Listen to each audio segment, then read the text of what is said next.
everybody. Happy Wednesday, September 4th, 2019, coming at you live from Listen Vision Studios, WLVS Radio. I'm Theresa, back from a little hiatus, and catching up on the world is very depressing. So I'm going to try to stay away from depressing topics because I think they get enough media coverage as it is. So we're going to talk about fun stuff, at least to start. Yours truly, got to meet and talk to and hug the one and only Common Sense, aka Common. Yay! There's supposed to be a soundtrack.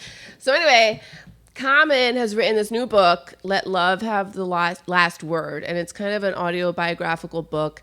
I went to a meet and greet for the book, and see that? Look, I think that's pure happiness that's on his face. I mean, I know that I was thrilled. So, but the first time I saw Common in concert, it was like 14 years ago. I was in law school.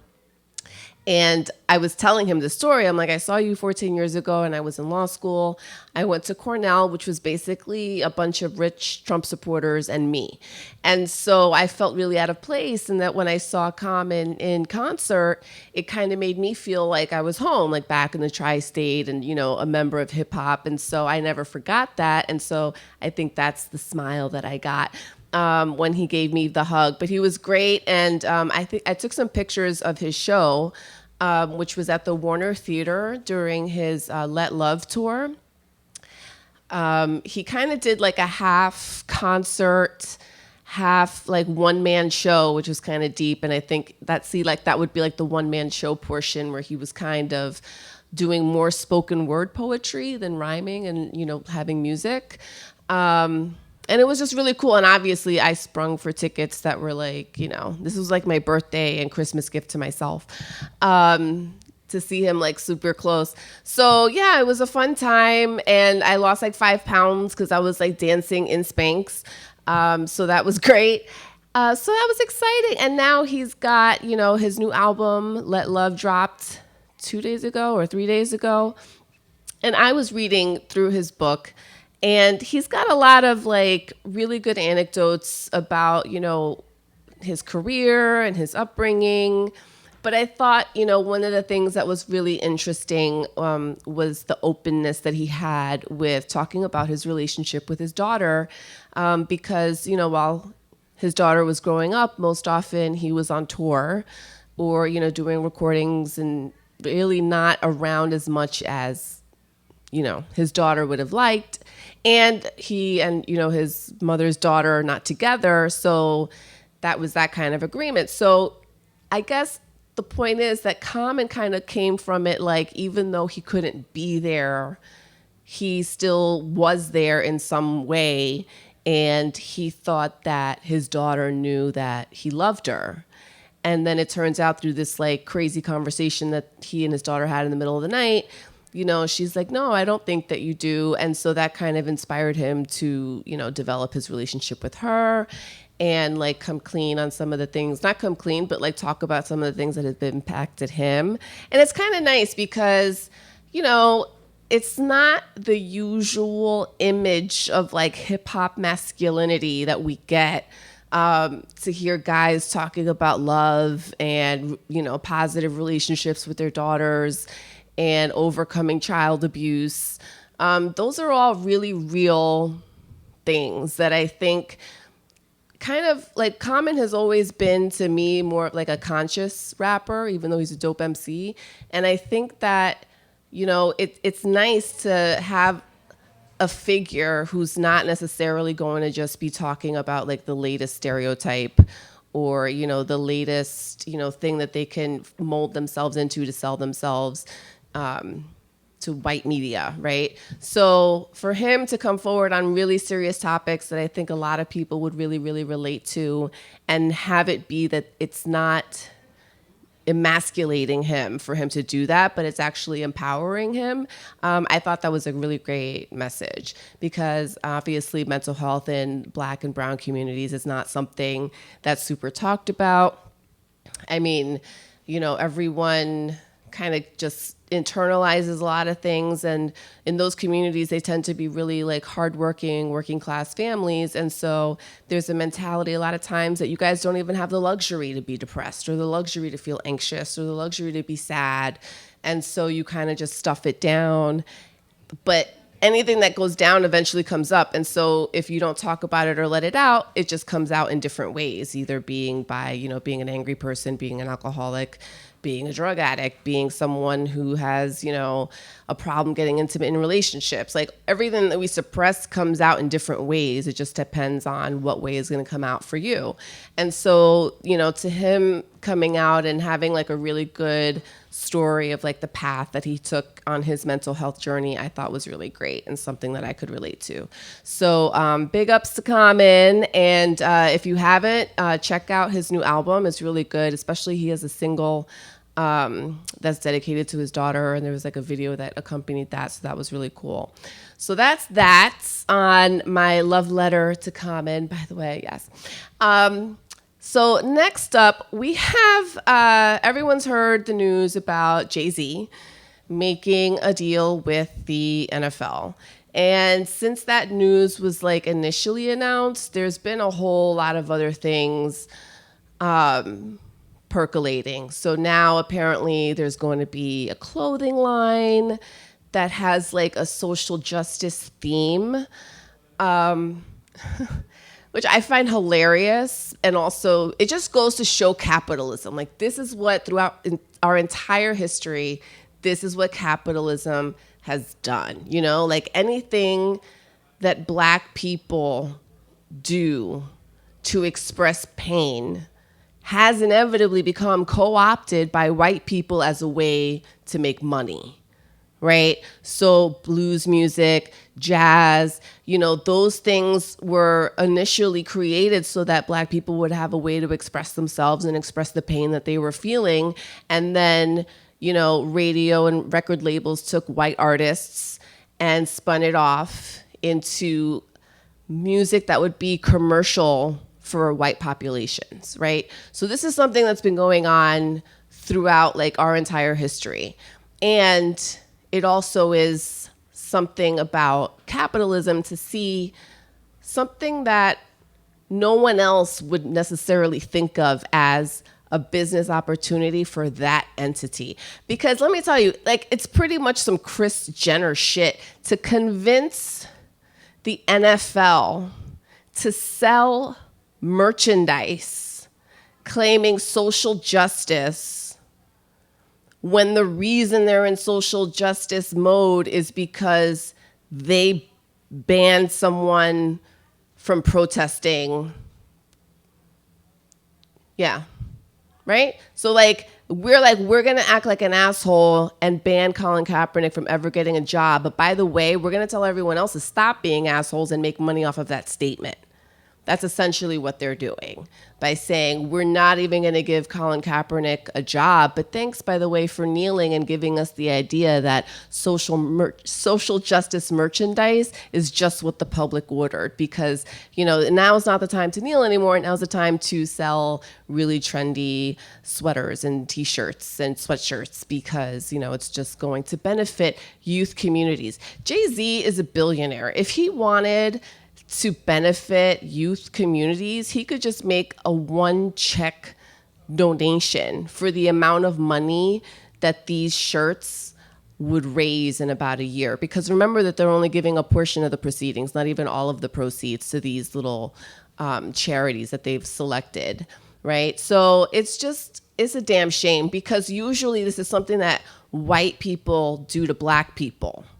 What makes this so poignant, I think, is that now we have one of, if not the most prominent Black man and the first Black billionaire to do this on the behalf of white people. And what's his end game, right? Even if he were to become the first Black co-owner of an NFL team, what does it say about society that even JayZ has no power to get to that level without representing his people? He is a sellout for this, because if you have a deal where the NFL wants to work with you for, for the purpose of, having concerts at different sporting events and all these other things. JayZ should have had the ability to influence, okay, the NFL to say, in conjunction with me, you guys need to give Colin Kaepernick a job.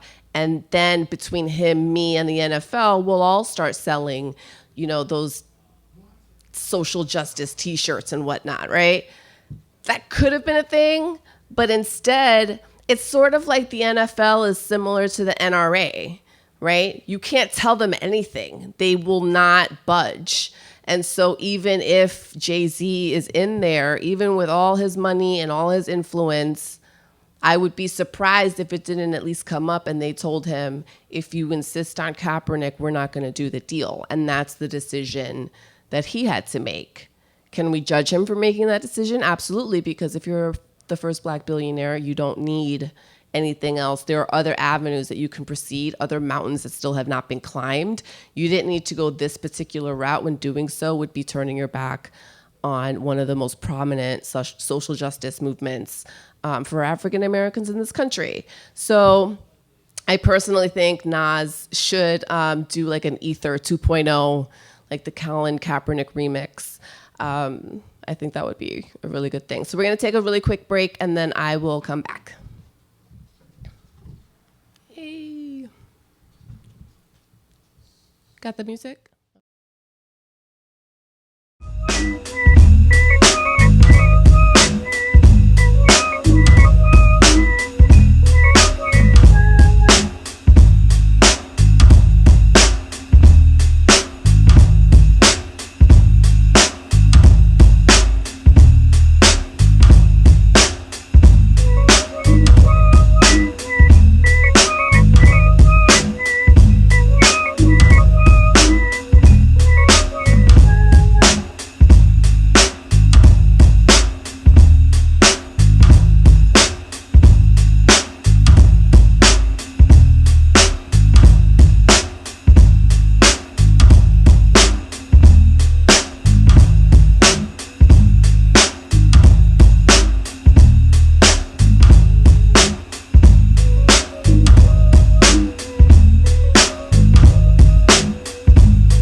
Hey guys, welcome back. So next up that was in the news lately was Jussie Smollett from Empire.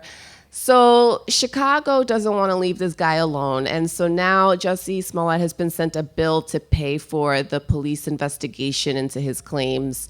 And his lawyers are basically saying the investigation money that they spent really didn't have as much to do with Jussie as much as it had to do with hate crimes in Chicago. So, and here's another thing. There's a headline. I don't have it with me, but Jussie Smollett's lawyers say that even if he did lie, it's the police's fault for taking him seriously. They're actually correct, and here's why. People walk into police departments all the time and make false police reports. They do, and it's up to the officer who's getting the statement and the officers who are subsequently investigating to figure out how much legitimacy they're going to give the person who's trying to make a statement, okay? If from the very beginning the officers saw inconsistencies and the officers were thinking that he was telling them a story that was not credible, then the fact that they went on to investigate beyond that was more of something that they wanted to do for public image purposes and not necessarily because it was what the case required, okay? They could have just made a statement, we've investigated and we found no merit, and at least be able to back up, okay, with the public, the lack of evidence, because there was no evidence. And then without that investigation, you very easily could have found like the subsequent accomplices. But the amount of money that they spent to try to not prove, they weren't really necessarily trying to prove that he had been attacked. They immediately started to try to prove that he was lying. So if you know that he's lying, then it's on you to make the decision, we want to investigate this and we want to prosecute this. So from Jump Street, it was their call. Like, how much money, how much credence do we want to invest in this? It's true that Chicago was under, a lot of pressure to do something. That being said, you don't succumb to pressure just because it's there. You have to, and that's the reason why politicians get in trouble in the first place, because they do things because they think they should be done rather than doing things that are necessary. And so when you have someone who's coming to you with a flimsy story, with shaky details, with a lot of different inconsistencies, and something that can be very easily debunked, the fact that you go out and you spend tens of thousands of dollars on an investigation that you know exactly where it's already going to end up, that's on the police department. Yeah, if Jussie lied, he shouldn't have lied. But that also normally is a misdemeanor. And they were trying to get 3 years in prison for a federal count for one false police report. That's almost unheard of. And so what are the racial undertones? Even if he did lie about being attacked on the street for a racial reason, now that he's made that claim, he is being attacked in court for racial reasons, because you don't see this happening. You don't even see the level of attention that he's getting to be on those parents who, bribed college admissions officers to get their kids into schools they weren't qualified to get into, right? Like, there's an inordinate amount of time and attention that's still being paid. And I think it's just because they can't stand the fact that one person got away. Jussie Smollett said that he was the Tupac of like the gay Tupac, but really he's the gay OJ, because all the facts are there pointing to what he did, but he got away with it. And you know what? He should have, because he had a misdemeanor case that was blown way out of proportion.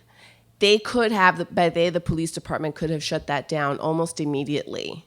And then the real focus could have been on why would he think that this is an easy statement to make? Well, because there's a hate crime problem in Chicago. And maybe that's the thing that we should be focusing on. Shame on Jussie for trying to exploit it, but it shouldn't have become all of a sudden, Chicago tried to pin their entire reputation on whether or not one person's claim was valid.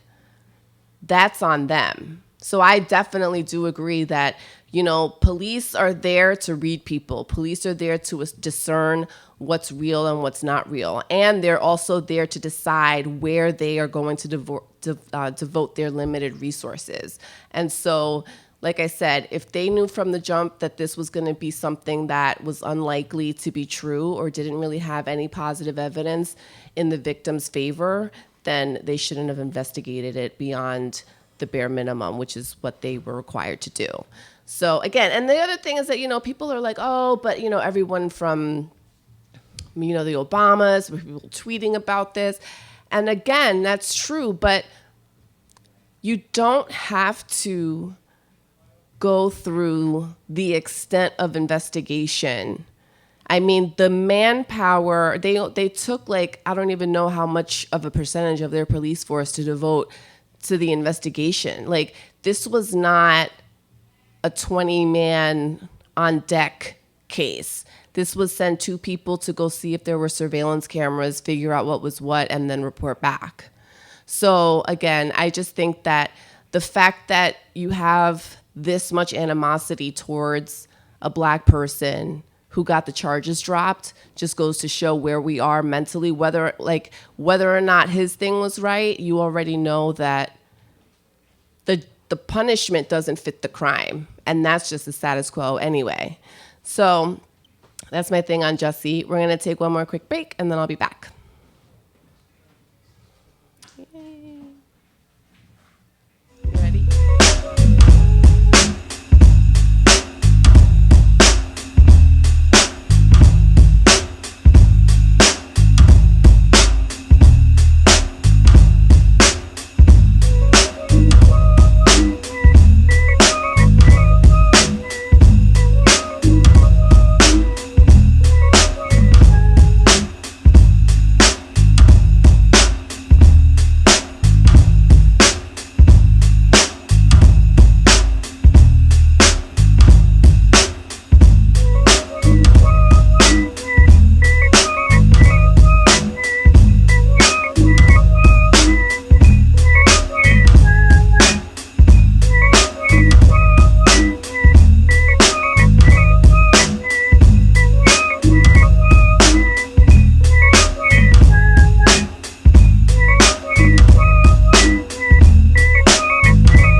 right. So in Trump news, the Pentagon has decided to take money from Puerto Rico and European projects to fund Trump's wall. Effectively, he is taking money from people who need it the most to go around Congress to build this project that even his own senators and Army engineers say will not fix the problem of people crossing illegally into the border. What they would really need instead of a wall would be wiring and more boots on the ground in terms of patrolling. Those are the things that would be the most effective and the most cost efficient. But instead, people in Puerto Rico who still have not received, some of the relief aid that they were long since promised are now being denied even more federal funds. So it's going to be interesting to see the impact that the current hurricane we're under, Hurricane Dorian, is now attacking Florida and South Carolina.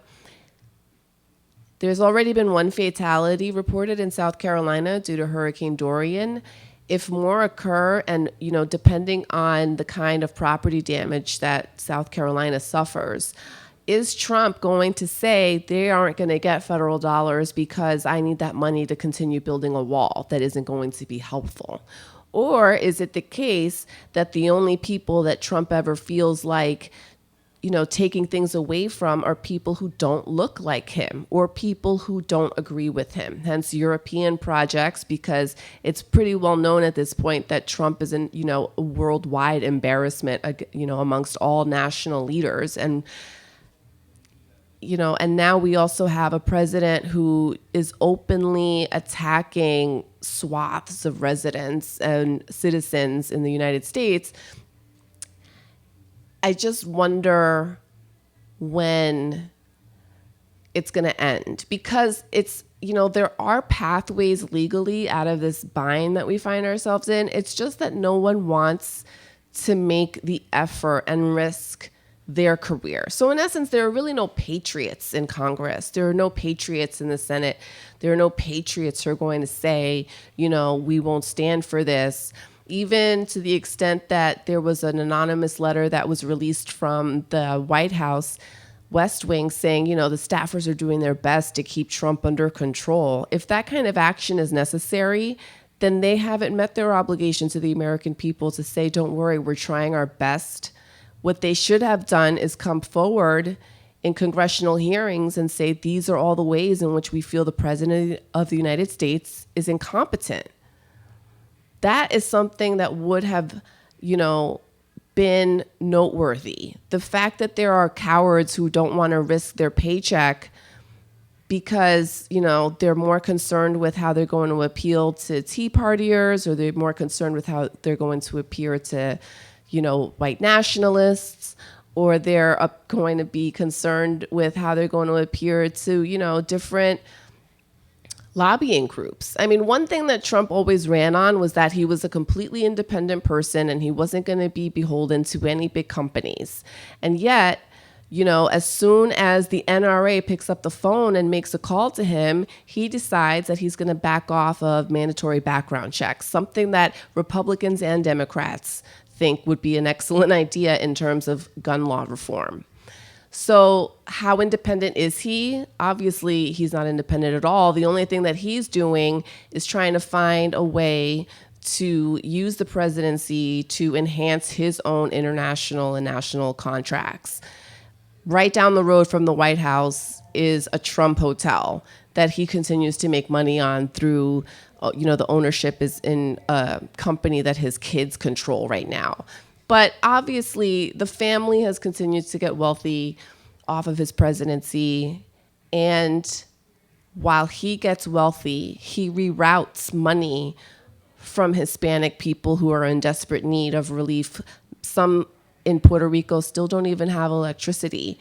And so their day is over, and they have, they're in the middle of plush rainforest. Half of Puerto Rico is covered by the rainforest. And so if you're in the rainforest, very hot, very humid in the summer with no electricity, think about it. We had one, blackout here, and everyone, was freaking out. What is it to spend over 2 years without any electricity in your home, in a place where, most of the time you're hot and humid? Those are kinds of things that, like, I just don't get in terms of the inability of people to find any kind of empathy. And, I think that's also a problem with why we have so many white people in Congress. I mean, the thing is that if it doesn't feel like it's resonating for you and it doesn't feel like it's hitting home for you, then you won't be spurred to action. I don't wish violence on anybody, but if it had been Congress people's children in a private school who had been shot, I'm pretty sure we would have had gun control by now. It's just that when none of the people who are making the decisions are personally affected, there's no urgency to it, And so we all have to pay the price of them bickering and trying to find the best political way forward while real lives are being lost. So that's it's a damn shame. The next story that we have is, what else? Oh, yeah. So ICE made U visa changes. You could take that down. So if someone wants to, let me back up. If an undocumented person wants to stay in the United States, there are different ways that they can apply and get on the path to citizenship. One thing that they can do is apply for asylum. Another thing they can do is apply for a withholding of removal, which is less in terms of the benefits that you get from asylum, but it's still something that might allow you to stay in the country. Another way that undocumented people have in the past tried to stay in the United States is by applying for a U visa. A U visa is a visa where if I am an undocumented immigrant and I am the witness to a major crime, a felony, like violent crime, armed robbery, if you are aware of different, fraudulent things that are going on in the undocumented community, including, notarios and other attorneys who are trying to take advantage. I'm sorry. Hi, guys. You're totally throwing me off. And I'm on air. Okay. So if you are applying for a U visa, you're only doing so if you're a witness to a major crime, you have information about notarial fraud or attorney fraud, basically people who are taking money from undocumented citizens and saying, we're going to help you get asylum, and then essentially just running away with your money and you never hear from them again. That is a really prevalent thing because a lot of these people don't speak English. They think that the word notario in their country refers to someone who has a legal background. In this country, it just means a notary public. And so there are a lot of notary publics who are pretending to be lawyers to practice in the immigration court and just taking thousands and thousands of dollars away from people. So if you're aware of those kinds of scams and you're aware of, say, drug cartels and all that kind of thing, under the U visa, you used to be able to go to local or federal enforcement and say, I'm a witness to these crimes. And because I'm cooperating with the government and because this investigation is going to be ongoing, you should let me stay because I'm still being a good citizen and coming forward and I'm cooperating and I'm essentially revealing myself to you in order to help you with this problem.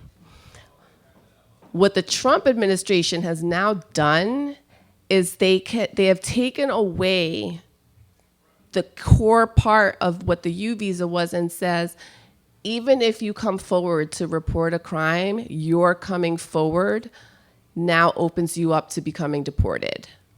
And that essentially is going to cause a freeze effect. No one is going to want to come forward with any crime if doing so might get them kicked out of the country. So what does this mean?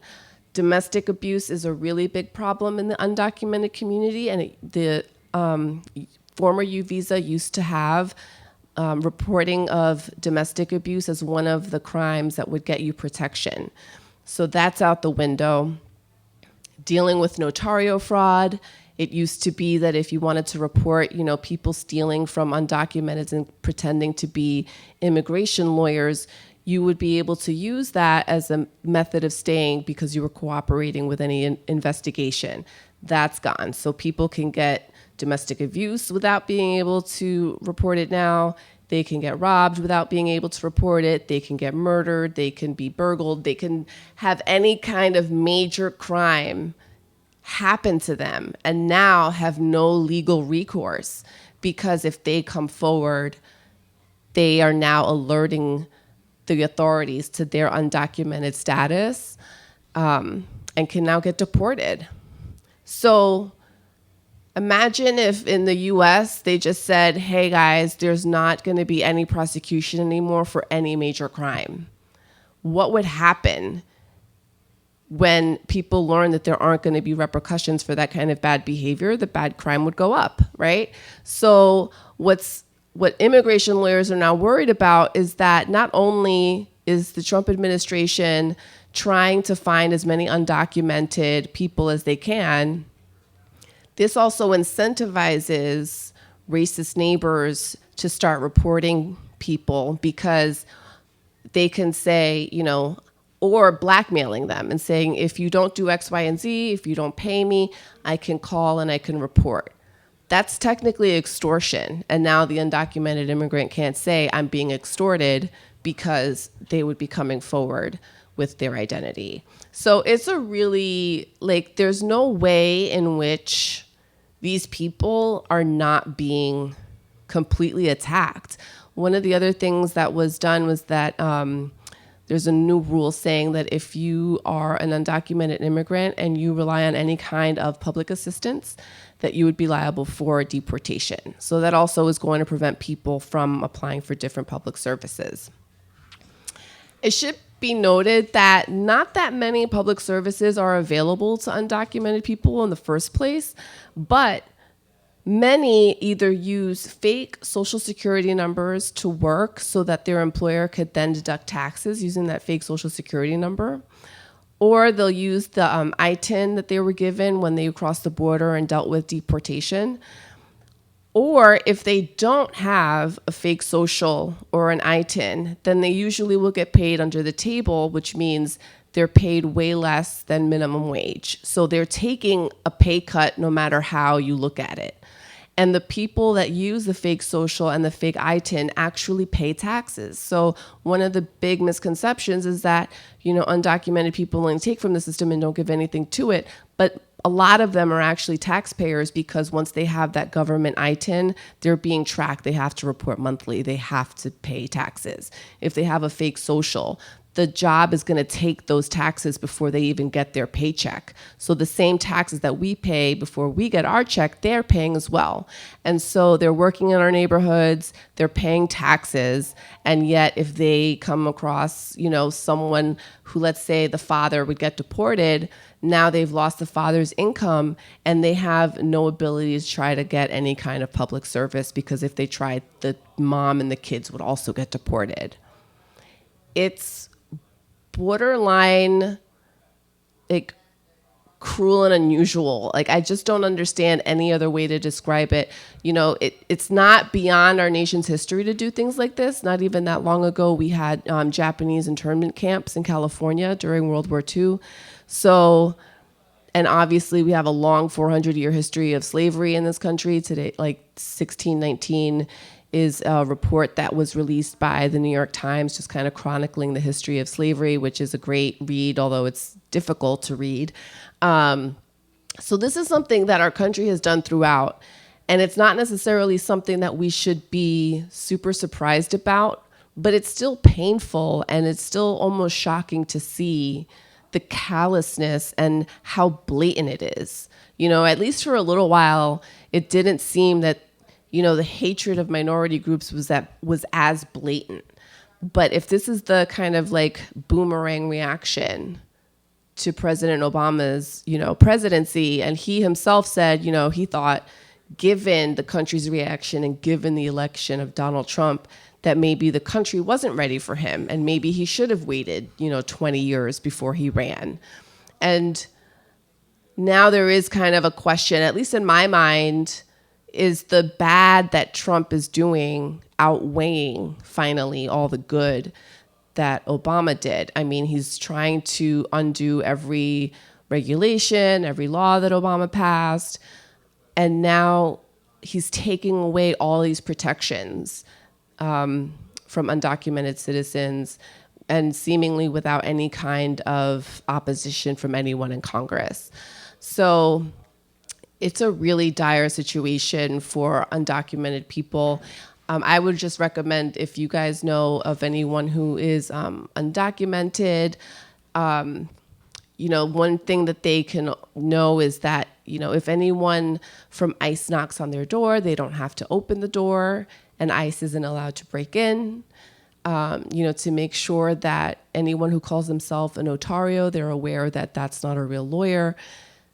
Things like that. I mean, it's really hard to find out ways that, individuals can help, but just trying to keep abreast of the news and keeping in touch with your senators. It sounds cheesy to be like, write a letter to your senator, but they only care about what we tell them to care about. And if they only ever hear from lobbyists who are paid to talk to congressmen about what companies want, then our voices never get heard. So it actually is really important to write to your senator, write to your congressman, email them, call them, because our voices have to compete with people who are making $200,000 a year to make sure that we don't have background checks for guns, or, that liquor is still sold to, whatever.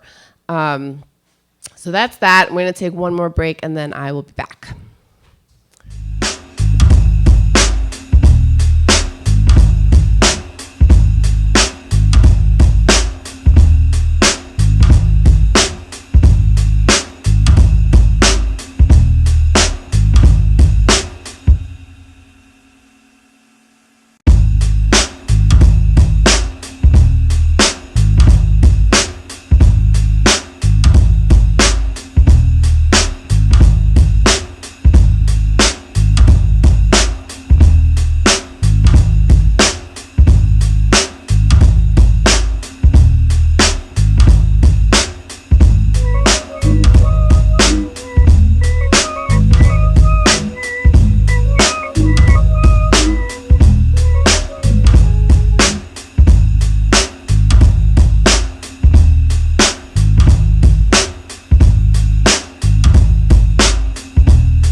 Everybody. So Dave Chappelle just released a new comedy special on Netflix called Sticks and Stones.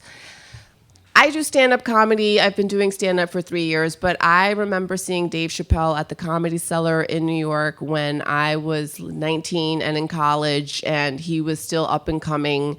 And since then, I've followed his career, and I think that he is brilliant. Like, there's no other word for it, even if what he's saying is offensive, and even if things that he is saying is inaccurate.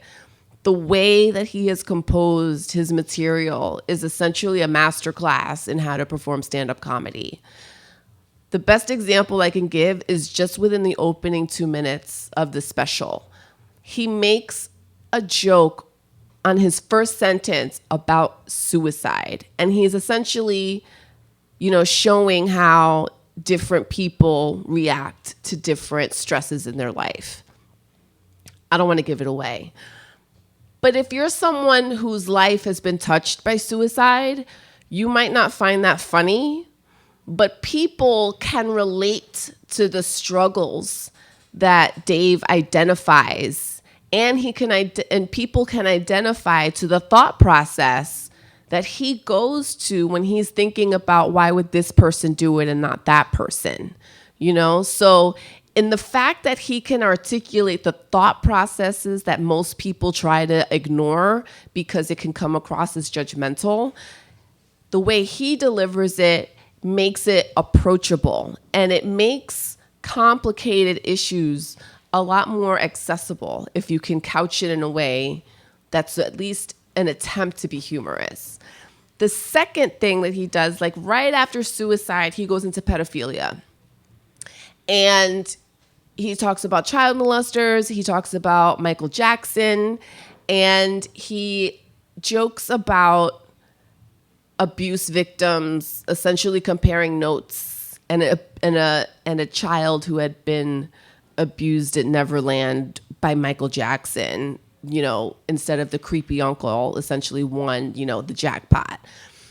Now, I'm a survivor of child abuse. I didn't particularly find that section funny, but I still watched it and I still noticed the way that he constructed his storytelling and the way that I don't necessarily think that he is trying to get people to have a negative reaction, but I do think he's trying to get people to really stop and think a little bit more critically, because there are holes in the stories of the people who've come forward about Michael Jackson.